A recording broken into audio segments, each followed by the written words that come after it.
Ο Ομοσπονδιακός Καγκελάριος Φρίντριχ Μέρτς υποδέχτηκε σήμερα τον Έλληνα Πρωθυπουργό Κυριάκο Μητσοτάκη με στρατιωτικές τιμές.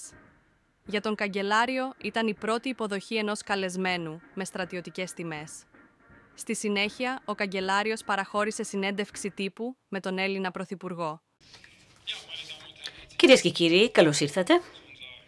Καλώς ήρθατε σε αυτή την σύντομη συνέντευξη τύπου μετά την συνάντηση που είχα και χαίρομαι ιδιαίτερα που μου δίνει τη ευκαιρία να καλωσορίσω εδώ τον Έλληνα Πρωθυπουργό, κύριο Κυριάκο Μητσοτάκη, στο Βερολίνο.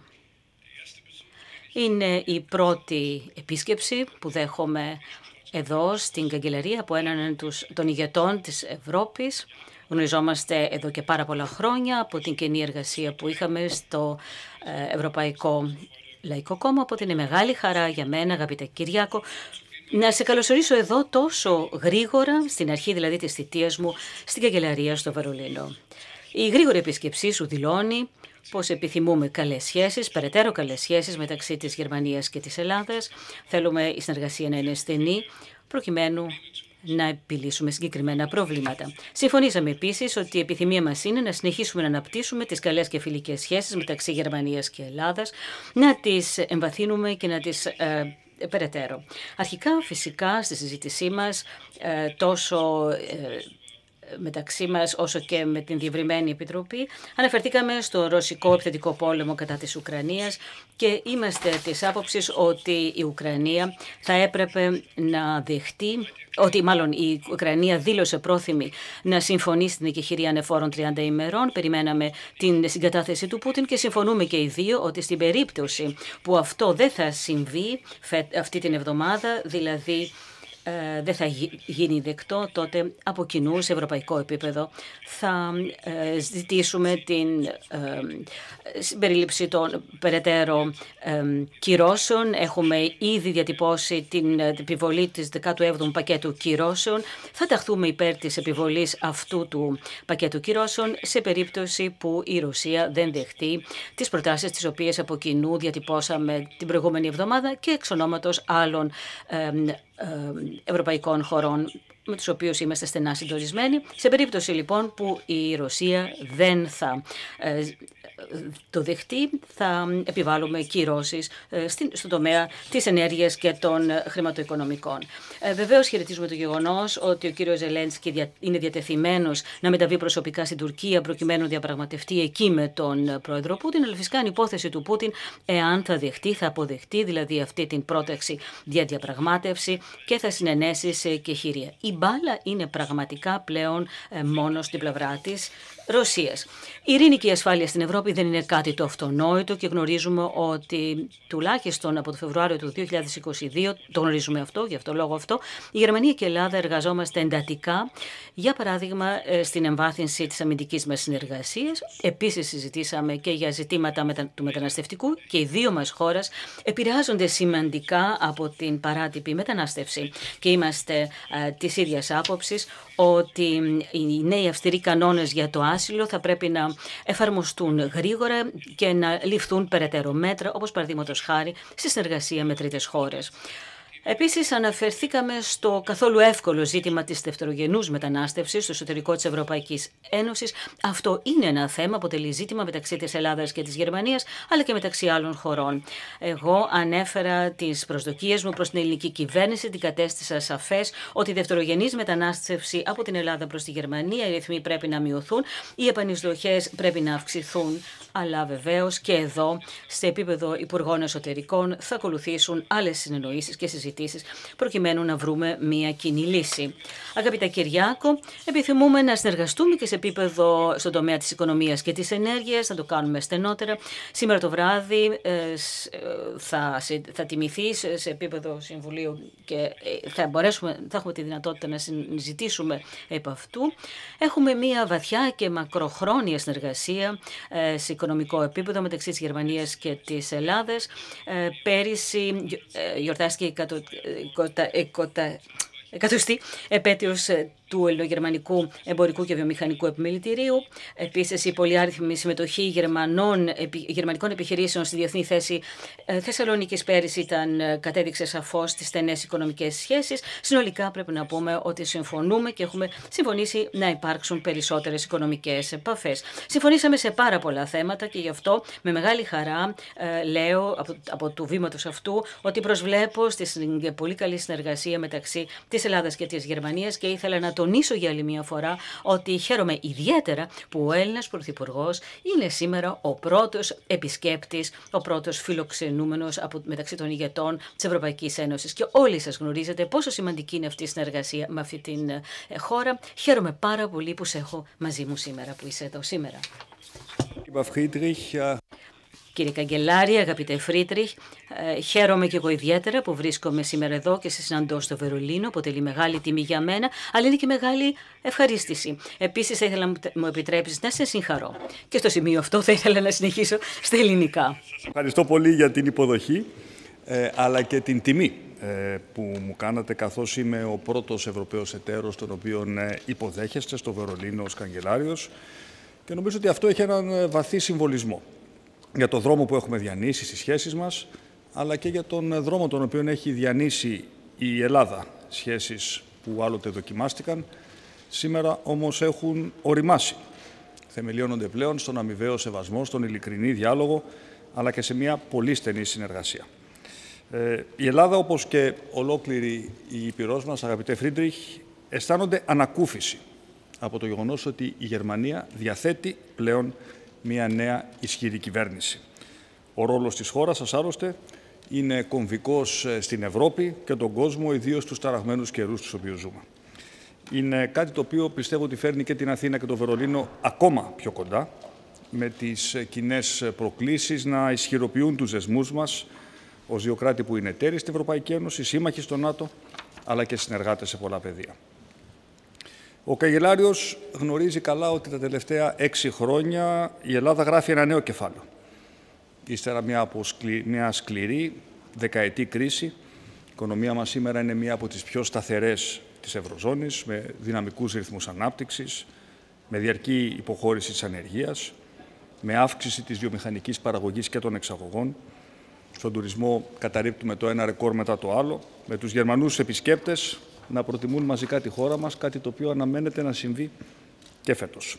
Και αυτή η συνετή πολιτική που ακολουθούμε αποτυπώνεται στα μεγάλα πρωτογενή πλεονάσματα τα οποία επιτυγχάνουμε, στην ταχύτατη συρρίκνωση του δημόσιου χρέους, στην αποτελεσματική αντιμετώπιση της φοροδιαφυγής που διαμορφώνει δημοσιονομικό χώρο για να μπορούμε να στηρίξουμε το διαθέσιμο εισόδημα των πολιτών. Και αποτέλεσμα αυτής της προσπάθειας ήταν να μπορέσουμε επιτέλους να ανακτήσουμε την επενδυτική βαθμίδα.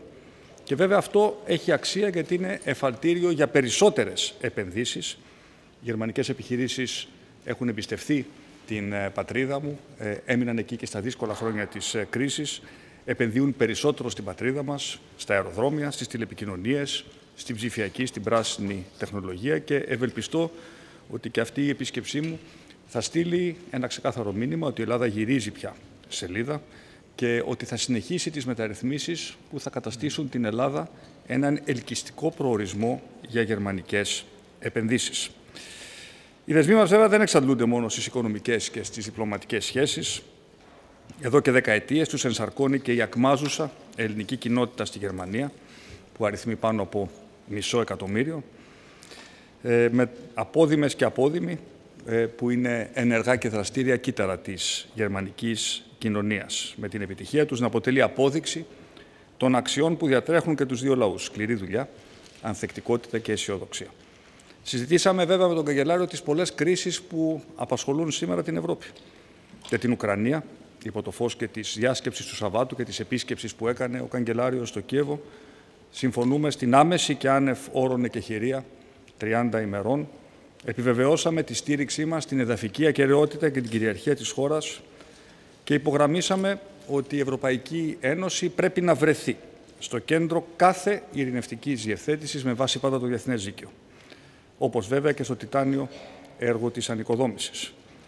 Και σε αυτήν τη νέα γεωπολιτική πραγματικότητα η Ευρώπη οφείλει να είναι ενωμένη διπλωματικά, οικονομικά, στρατιωτικά, αναλαμβάνοντας και την ευθύνη που της αναλογεί για τη δική της άμυνα, συνδράμοντας όμως και στην κάλυψη των αμυντικών αναγκών των κρατών μελών και με ανάλογη χρηματοδότηση. Και θέλω να εκφράσω την ικανοποίησή μου για το γεγονός ότι και η Γερμανία, υπό τον νέο καγκελάριο, πήρε σημαντικές αποφάσεις για να ενισχύσει τις δικές της αμυντικές δαπάνες. Κάτι το οποίο έχει κάνει εξάλλου και η δικιά μας χώρα και κάτι το οποίο ανοίγει και νέα περιθώρια για συνεργασία και στον αμυντικό τομέα. Και πρέπει να ενισχύσουμε την ευρωπαϊκή αμυντική βιομηχανία, αλλά για να συμβεί αυτό έχουμε την ευθύνη να επιλέξουμε προσεκτικά τους συνομιλητές μας στο πεδίο αυτό. Θα πρέπει να ευθυγραμμίζονται με την ευρωπαϊκή εξωτερική πολιτική. Διαφορετικά θα τίθενται σε κίνδυνο συμφέροντα ασφάλειας των επιμέρους κρατών μελών, όσο τελικά όμως και η αυτονομία και η ίδια η αξιοπιστία της Ευρώπης. Τέλος, θέλω να τονίσω ότι είναι απαραίτητη και η συνεργασία μας με τις Ηνωμένες Πολιτείες. Η αμυντική πολιτική στην Ήπειρο μας, άλλωστε, είναι διαχρονικά συνδεδεμένη με τις διατλαντικές σχέσεις. Μια πορεία την οποία εξάλλου η Ελλάδα ακολουθεί με συνέπεια. Συζητήσαμε βέβαια και το μεταναστευτικό ζήτημα. Η Γερμανία αντιλαμβάνεται τις προκλήσεις. Αντιλαμβάνομαι ότι ο καγκελάριος αναγνωρίζει πόσο δύσκολο είναι να βρίσκεται μια χώρα στην πρώτη γραμμή της μεταναστευτικής κρίσης και αναγνωρίζει και την προσπάθεια να προστατεύουμε νύχτα μέρα τα εθνικά και ευρωπαϊκά μας σύνορα. Όπως είπα στον καγκελάριο, το μεταναστευτικό δεν είναι μόνο ζήτημα ανθρωπιστικό, είναι ζήτημα μείζωνας εθνικής ασφάλειας.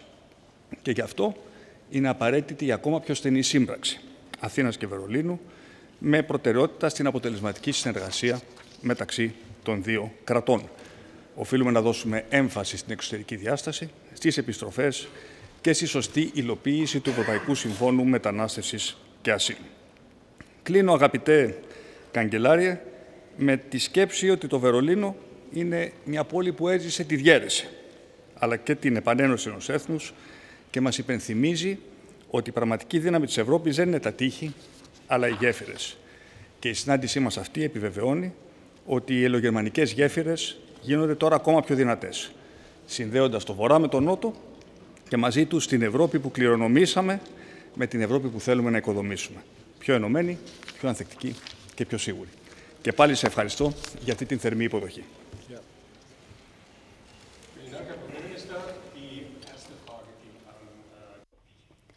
Η πρώτη ερώτηση από τον κύριο Παπά.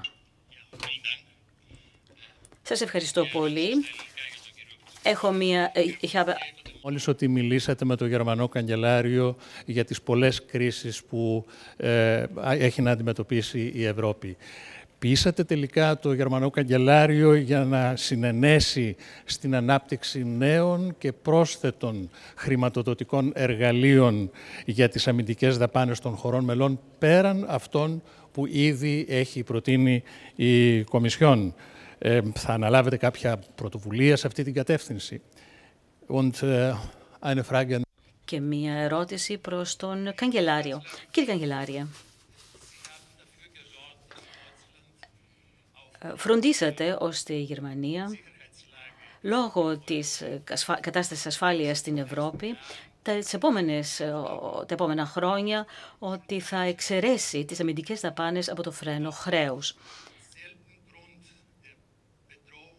Οι λόγοι είναι οι ίδιοι, δηλαδή η απειλή της ασφάλειας στην Ευρώπη. Θα ήσασταν εσείς διατεθειμένοι, δηλαδή η Γερμανία θα ήταν διατεθειμένη να ζητήσει περαιτέρω χρηματοδοτικά εργαλεία και να εγκρίνεται αυτά τα εργαλεία? Και μια ερώτηση προς τις δύο πλευρές. Η Ευρωπαϊκή Ένωση βρίσκεται στην παρούσα φάση, σε φάση αναδιάταξης της αμυντικής αρχιτεκτονικής της και αρχιτεκτονικής ασφάλειας. Ποιος ρόλο θα μπορούσαν να αναλάβουν χώρες οι οποίες δεν είναι μέλη ούτε της Ευρωπαϊκής Ένωσης ούτε του ΝΑΤΟ? Δηλαδή αναφέρομαι στην Τουρκία. Σας ευχαριστώ. Θεωρώ ότι έχουμε ήδη κάνει μια πολύ σημαντική πρόοδο, κύριε Παπά, ως προς την ενεργοποίηση της εθνικής ρήτρας διαφυγής για την χρηματοδότηση των αμυντικών δαπανών και θέλω να ευχαριστήσω τη Γερμανία για το ρόλο που έπαιξε στο να στηρίξει αυτή την πάγια ελληνική θέση. Δεν νομίζω ότι έχουμε ακόμα συμφωνήσει, για να είμαστε ειλικρινείς, σε κάποιο νέο χρηματοδοτικό εργαλείο για να μπορέσουμε να χρηματοδοτήσουμε αμυντικές δαπάνες. Θεωρώ όμως ότι αυτή είναι μια συζήτηση η οποία πρέπει να γίνει με εντιμότητα και με ειλικρίνεια στο Ευρωπαϊκό Συμβούλιο, καθώς αντιμετωπίζουμε κοινές προκλήσεις, οι οποίες υπό προϋποθέσεις μπορούν να αντιμετωπιστούν με κοινά ευρωπαϊκά χρηματοδοτικά εργαλεία. Δεν έχουμε, νομίζω, ακόμα φτάσει στο σημείο να κάνουμε αυτή τη συζήτηση σε βάθος, αλλά σίγουρα πιστεύω ότι σε επόμενα Ευρωπαϊκά Συμβούλια θα ακούσουμε με πολύ ενδιαφέρον τις απόψεις του Καγκελάριου για το θέμα αυτό.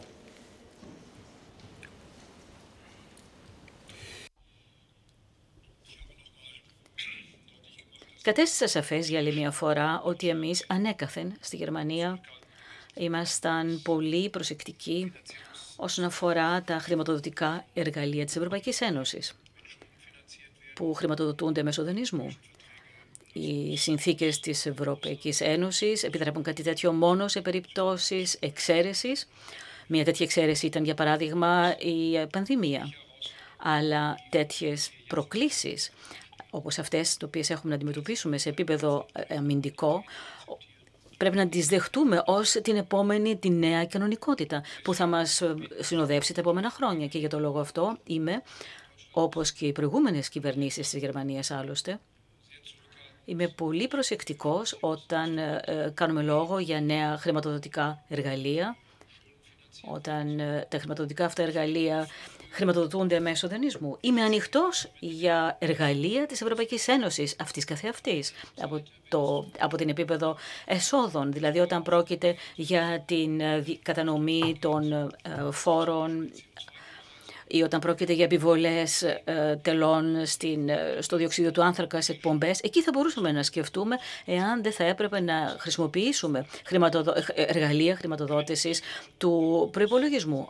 Αλλά αυτό θα χρειαστεί πολύ μακροχρόνια συζήτηση, δεν θα είναι άμεση λύση.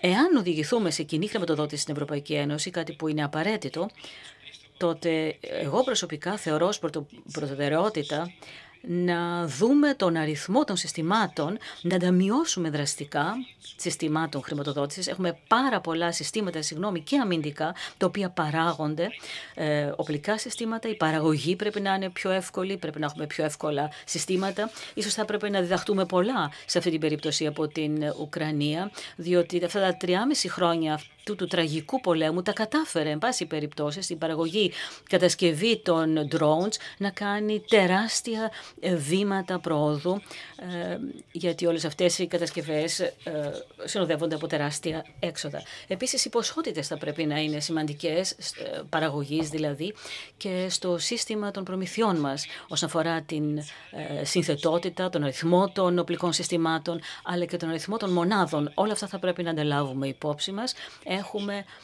Μπορούμε να πετύχουμε μια τεράστια αύξηση απόδοσης εδώ.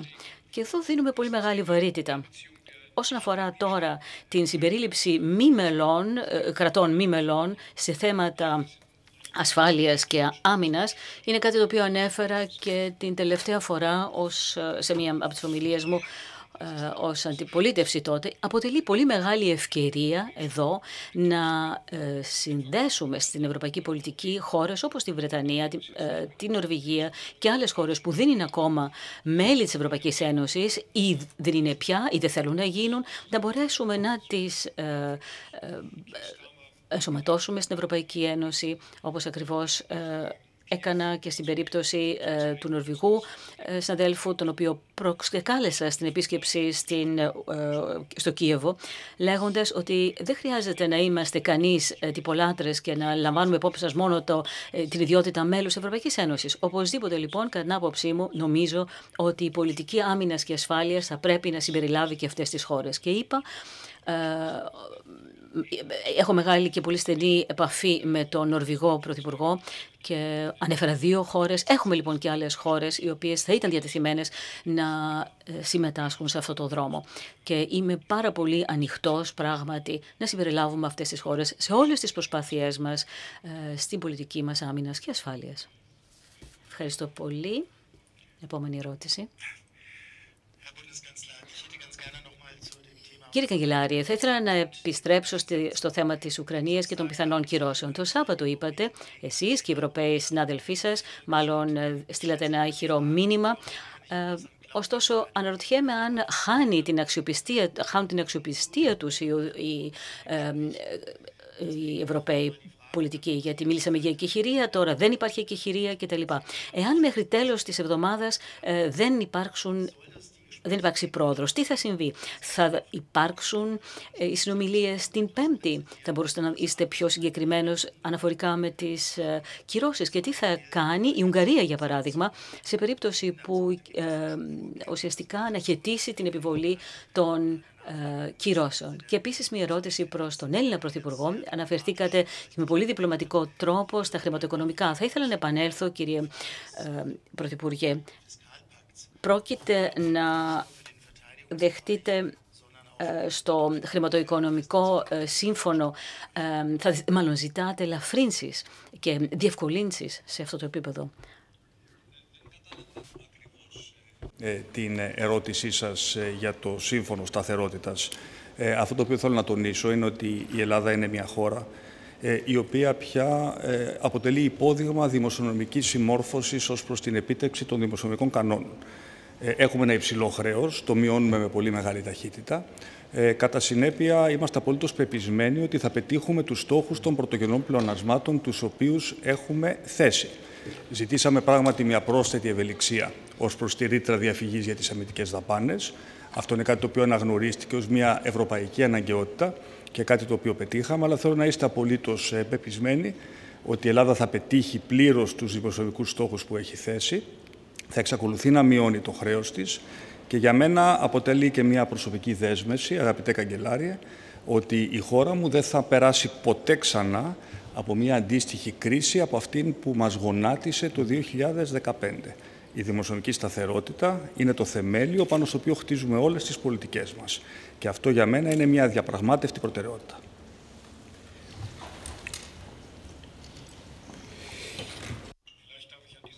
Επιτρέψτε μου και εγώ να πω σε αυτό το σημείο ότι έχουμε ένα τεράστιο σεβασμό με τον οποίο πραγματικά συνοδεύουμε την Ελλάδα μετά την κρίση το 2005 μέχρι τώρα, από το 2015 μέχρι τώρα. Τι πέτυχε η Ελλάδα από το 2019 και μετά κυρίως? Όχι μόνο η ενοποίηση του προπολογισμού, είναι μία από τις ελάχιστες χώρες που έχουν πρωτογενή πλεονάσματα. Και όχι μόνο αυτό, σημειώνει και τεράστια οικονομικές επιτυχίες υπό την ηγεσία του Πρωθυπουργού Μητσοτάκη. Είναι πραγματικά εντυπωσιακά τα αποτελέσματα. Συζητήσαμε και προηγουμένως. Και φυσικά θα λάβω υπόψη μου και τη δική σου συμβουλή αναφορικά με την εσωτερική γερμανική πολιτική. Ότι δηλαδή τέτοιες μεταρρυθμίσεις θα πρέπει να γίνονται και γρήγορα και στην αρχή. Κάτι που έκανε η Ελλάδα με εντυπωσιακή επιτυχία. Έχουμε μια εθνική οικονομία που πραγματικά μόνο ονειρευόμαστε τα μεγέθη και την επιτυχία που έχουν.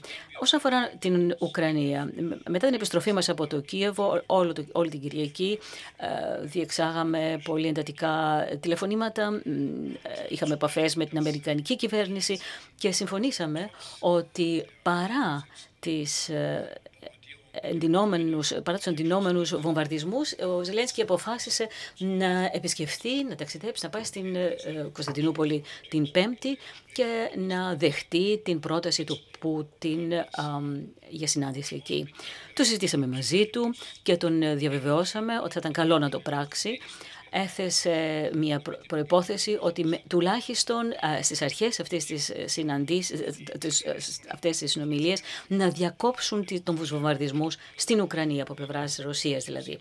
Πρέπει να σας πω ειλικρινά, θαυμάζω το θάρρος του Βολοντιμίρ Ζελένσκι, ο οποίος παρά τις τραγικές συνθήκες προβαίνει σε αυτά τα βήματα, αλλά δείχνει με τι αυστηρότητα, σοβαρότητα και διάθεση για παραχωρήσεις είναι διατεθειμένος να διαπραγματευτεί την εκεχηρία και την πάυση πυρός στην Ουκρανία. Περισσότεροι συμβιβασμοί δεν είναι δυνατοί και δεν μπορούμε να αναμένουμε από τον Ζελένσκι, λαμβάνοντας υπόψη τι ακριβώς έχει υποστεί και όλη η χώρα.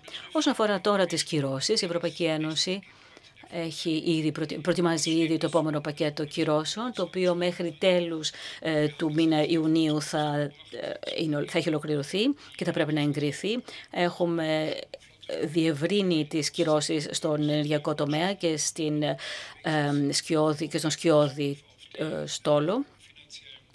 θα έχουμε περισσότερη πρόσβαση στα περιουσιακά στοιχεία της Ρωσίας και είμαστε αποφασισμένοι, και εγώ προσωπικά είμαι αποφασισμένος, με όλες τις συνέπειες που αυτό συνεπάγεται και με όλες τις δυνατές συνεργασίες σε ευρωπαϊκό επίπεδο να τα καταφέρουμε, να ακολουθήσουμε αυτόν τον δρόμο. Δεν μπορούμε να το πετύχουμε μόνοι μας, αλλά θα προσπαθήσουμε να πείσουμε τις πιο διστακτικές χώρες ότι αυτός είναι ο μόνος και σωστός δρόμος και θα το πω με κάθε καθαρότητα.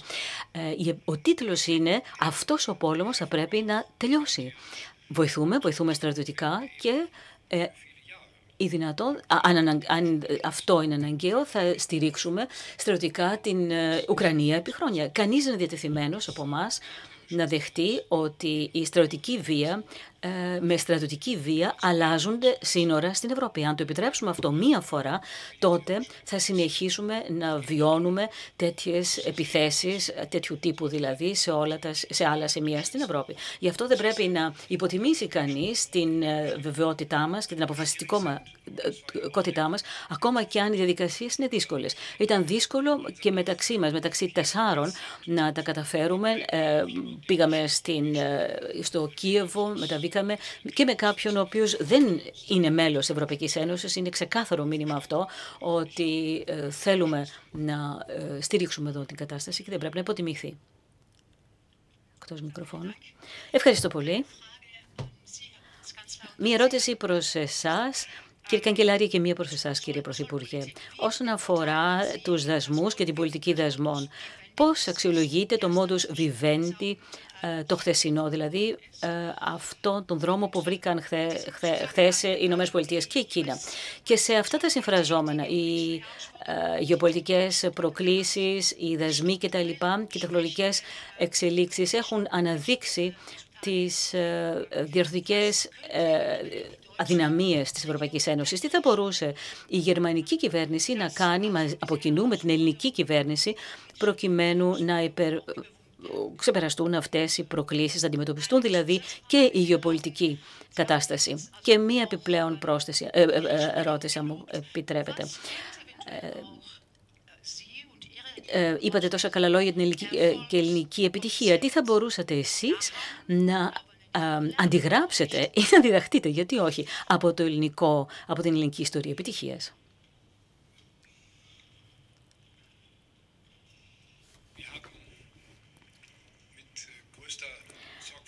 Με μεγάλη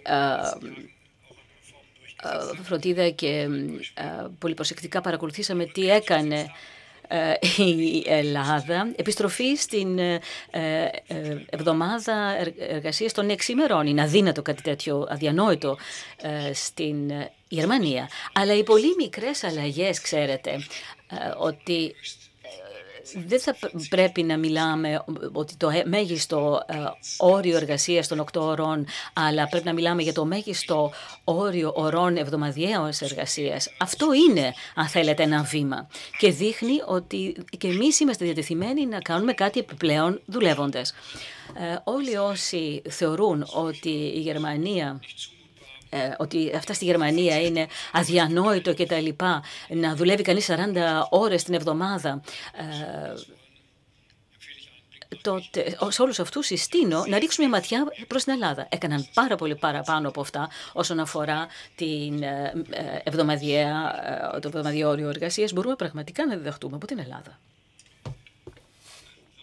Ευχαριστήσω τον Καγκελάριο για τα καλά του λόγια. Απλά να κάνω μια διευκρίνηση ότι στην Ελλάδα το πενθήμερο είναι νομικά κατοχυρωμένο. Έχουμε προσθέσει όμως βαθμούς ευελιξίας ως προς την εργατική νομοθεσία που να μπορούν να μας επιτρέπουν να μπορέσουμε να καλύψουμε τις ανάγκες και των εργαζόμενων αλλά και των επιχειρήσεων με τέτοιο τρόπο ώστε να μπορούμε και τα εργατικά δικαιώματα να διασφαλίζουμε, αλλά και να μπορούμε να στηρίζουμε συνολικά την παραγωγικότητα των ελληνικών επιχειρήσεων. Θέλω να αναφερθώ στην πολύ μεγάλη σημασία την οποία αποδίδω στην προσπάθεια την οποία αναλαμβάνει ο Καγκελάριος για την ίδρυση Υπουργείου Ψηφιακής Διακυβέρνησης. Το λέω αυτό διότι η ελληνική εμπειρία ήταν εξαιρετικά θετική ως προς την απλοποίηση διαδικασιών που έχουν να κάνουν με τη γραφειοκρατία, καλύτερη εξυπηρέτηση του πολίτη, αλλά και δυνατότητα να αντιμετωπίσουμε διαρθρωτικές αδυναμίες της ελληνικής διοίκησης μέσα από τη χρήση της τεχνολογίας. Παραδείγματος χάρη, η ψηφιακή κάρτα εργασίας μας επιτρέπει να καταγράφουμε σε πραγματικό χρόνο τις πραγματικές υπερορίες των εργαζόμενων. Ένα ψηφιακό εργαλείο, το οποίο έρχεται τώρα και εξυπηρετεί τα δικαιώματα των εργαζομένων και βάζει την εργατική νομοθεσία σε ένα τελείως καινούριο πλαίσιο.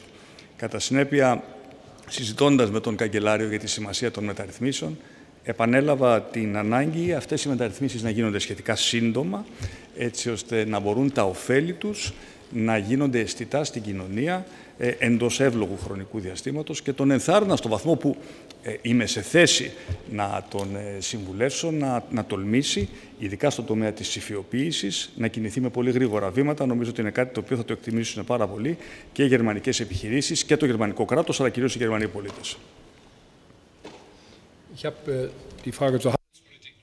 Δεν έδωσα απάντηση στην ερώτηση όσον αφορά την εμπορική πολιτική. Ας μου επιτραπεί να απαντήσω ότι οι Ηνωμένες Πολιτείες υπέγραψαν συμφωνία με τη Μεγάλη Βρετανία και προφανώς και με την Κίνα όσον αφορά τους δασμούς. Δεν έχουμε κάτι αντίστοιχο στην Ευρώπη, παρά το γεγονός ότι οι διαπραγματεύσεις ήταν πάρα πολύ έντονες. Στο τηλεφώνημα που είχαμε τον Ντόναλντ Τραμπ την προηγούμενη εβδομάδα, είπα ότι ο συνομιλητής δεν είμαι εγώ ως καγκελάριος της Γερμανίας, αλλά ότι ο Αμερικανός πρόεδρος θα έπρεπε να μιλήσει με τους Ευρωπαίους. Και έτσι μίλησα εξ ονόματος και των άλλων μελών και των άλλων ηγετών και του ζήτησα να συζητήσουμε αυτό το ζήτημα. Θα το κάνω και σε σύντομο μέλλον και προσωπικά. Θα επαναλάβω δηλαδή αυτή την πρότασή μου, δηλαδή να μειώσει όσο το δυνατόν τους δασμούς ή δυνατόν να είναι μηδενικοί, αλλά να συζητήσουμε και με τους Αμερικανούς μήπως θα μπορούσαμε να έχουμε μια σταδιακή καλύτερη αναγνώριση των στάνταρ σε τεχνολογικό επίπεδο. Αυτό είναι κάτι που έχει υποτιμηθεί επί δεκαετίες στην βιομηχανία. Μιλάμε συνεχώς για δασμούς, αλλά δεν μιλούμε για τα εμπόδια τα οποία δεν έχουν να κάνουν με δασμούς και έχουν να κάνουν με τεχνολογικά standards. Και θα ήθελα να ταξιδέψω, να πάω στην Αμερική, προτείνοντας συγκεκριμένα θέματα, ούτως ώστε σταδιακά, βαθμιαία, να αναγνωριστούν κάποια πρότυπα, το οποίο θα είναι πολύ καλό τόσο για Αμερικανούς παραγωγούς όσο και για τους Ευρωπαίους. Και θα ήταν ένα πολύ μεγάλο πλεονέκτημα σε εμπορικό επίπεδο, εάν θα μπορούσαμε να αναγνωρίσουμε αμφότεροι τα πρότυπά μας, ούτως ώστε να μπορέσουμε να δώσουμε και όθηση στις εμπορικές μας συνομιλίες. Αυτό θα αποτελέσει θέμα στις συνομιλίες μου στις Ηνωμένες Πολιτείες. Κύριε Καγκελάριε, νομικά είναι δυνατές οι επιστροφές προσφύγων, το αναφέρατε. Μιλούμε για περισσότερο από 20.000 περιπτώσεις. Συμφωνήσατε κάτι συγκεκριμένο και μια εσωτερική συζήτηση, κήρυξη του βασιλείου της Γερμανίας. Αυτό τι σημαίνει και θα έχετε άλλη αντιμετώπιση απέναντι στο ΕΦΔ. Και κύριε Πρωθυπουργέ, είπατε ότι αναμένετε αλληλεγγύη από τη Γερμανία, μιλάτε μόνο στο μεταναστευτικό και με ποια μορφή θα το θέλατε, και σημαίνει ότι θα θέλατε ο Γερμανός καγκελάριος να μην συμφωνήσει την προμήθεια των Eurofighter στην Τουρκία. Και για το fourth consecutive year, Greece has come last. To that, and what will you do about that?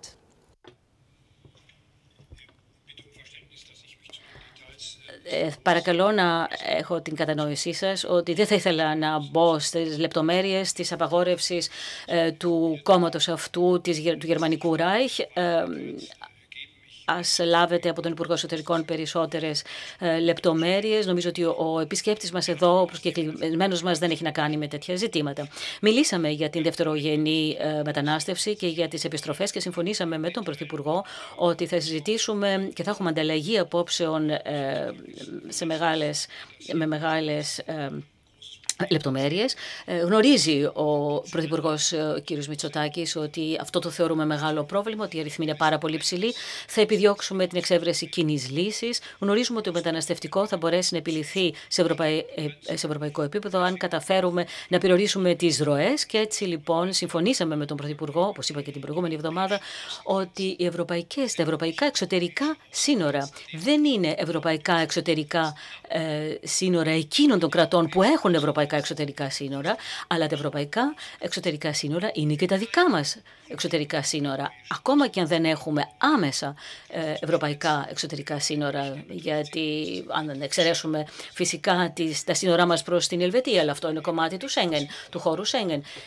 Νομίζω ότι είμαστε δεσμευμένοι να λύσουμε το ζήτημα του μεταναστευτικού από κοινού. Στις Βρυξέλλες θα ζητήσουμε την επίλυση και τον τρόπο που θα μπορέσει να διασφαλίσει η Ελλάδα αυτήν την μεγάλη συνοριογραμμή των πολλών χιλιόμετρων. Η προστασία αυτή είναι και δικό μας συμφέρον και γι' αυτό, υπό αυτήν την έννοια, θα κοιτάξουμε να το δούμε ολιστικά αυτό το πρόβλημα και να το αντιμετωπίσουμε. Τρεις ερωτήσεις, επιτρέψτε μου να τις απαντήσω με την σειρά που μου τις θέσατε. Για τα ζητήματα της μετανάστευσης είχα την ευκαιρία να τοποθετηθώ και στην εισαγωγική μου παρέμβαση. Θέλω να τονίσω ότι αυτή τη στιγμή έχει γίνει μια σημαντική μετατόπιση στην ευρωπαϊκή συζήτηση για την μετανάστευση από την εσωτερική της διάσταση στην εξωτερική της διάσταση.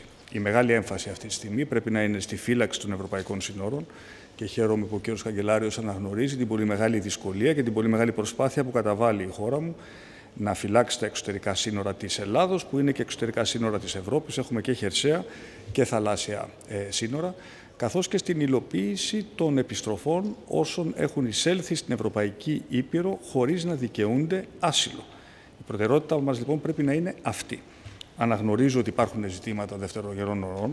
Είμαστε σε ανοιχτή συζήτηση με τη γερμανική κυβέρνηση. Δεν έχουμε συμφωνήσει σε όλα ως προς το πλαίσιο κατανόησης αυτού του προβλήματος, όμως αντιμετωπίζω το ζήτημα αυτό με κατανόηση από γερμανικής πλευράς, όπως ζητώ και την αντίστοιχη κατανόηση από πλευράς Γερμανίας για το τι σημαίνει να βρίσκεσαι στη δύσκολη θέση να φυλάς τα εξωτερικά σύνορα της Ευρώπης. Με καλή διάθεση όμως και μέσα από ένα πλαίσιο συνεργασίας των αρμόδιων Υπουργείων μας, πιστεύω ότι θα καταλήξουμε σε λύσεις οι οποίες θα είναι αμοιβαία ωφέλιμες.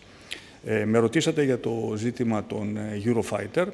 Θα σας πω ευθέως ότι δεν είναι η δουλειά ενός πρωθυπουργού φιλοξενούμενου σε μια μεγάλη χώρα όπως η Γερμανία να υποδείξει τον τρόπο με τον οποίο η Γερμανία θα κάνει πωλήσεις οπλικών συστημάτων. Πιστεύω όμως ότι υπάρχει μια, θα σας έλεγα, κατανόηση ως προς την ανάγκη τέτοιου είδους πωλήσεις, αλλά και ενδεχόμενες μελλοντικές αμυντικές συνεργασίες να πληρούν ορισμένες βασικές προϋποθέσεις. Και οι προϋποθέσεις αυτές έχουν να κάνουν με το γεγονός ότι τρίτες χώρες, οι οποίες θέλουν με κάποιο τρόπο να συνδεθούν αμυντικά με την Ευρώπη, θα πρέπει να δείχνουν, αν μη τι άλλο, μια υψηλή συμμόρφωση ως προς την κοινή πολιτική εξωτερικών και ασφάλειας, ή γιατί όχι να υπογράψουν και μια συμφωνία αμυντικής συνεργασίας με την Ευρωπαϊκή Ένωση. Να υπάρχει δηλαδή ένα πλαίσιο στο οποίο θα λαμβάνονται υπόψη και οι ιδιαιτερότητες όλων των κρατών μελών. Νομίζω ότι αυτό είναι κάτι λογικό, στο οποίο κατανοεί και ο Καγκελάριος, και πιστεύω ότι θα έχουμε την ευκαιρία να εμβαθύνουμε σε αυτή την συζήτηση και στην εξειδίκευση του σχετικού κανονισμού SAFE όταν αυτό συζητηθεί σε επίπεδο των αρμοδίων υπουργών.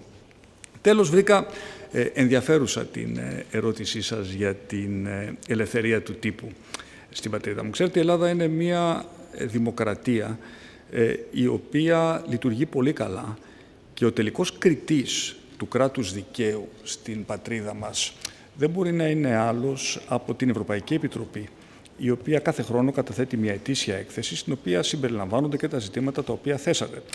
Και μου φαίνεται, ξέρετε, πολύ παράξενο όταν σε κάποιες τέτοιες κατατάξεις, οι οποίες βγαίνουν από διάφορες μη κυβερνητικές οργανώσεις, η χώρα μου, που είναι μια δημοκρατία η οποία, όπως σας είπα, λειτουργεί πολύ καλά, μια ευρωπαϊκή δημοκρατία, να βρίσκεται κάτω από αφρικανικές χώρες, οι οποίες πάντως δεν διακρίνονται ιδιαίτερα για τα δημοκρατικά τους αντανακλαστικά. Σας διαβεβαιώνω λοιπόν ότι στην Ελλάδα ο καθένας μπορεί να πει και να γράψει ό,τι θέλει.